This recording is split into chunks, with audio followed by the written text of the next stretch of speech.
Honest, hindi ako sure kung mag-entrance exam pa ako sa Philippine University eh. Bakit?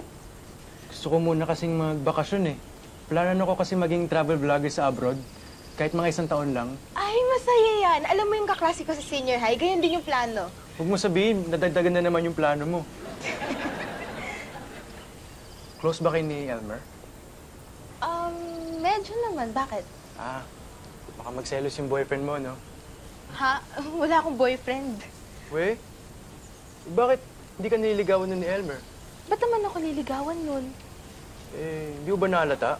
May gusto sa'yo yung tropa ko, no? Ano ka ba? Mabait lang talaga si Elmer. Sus.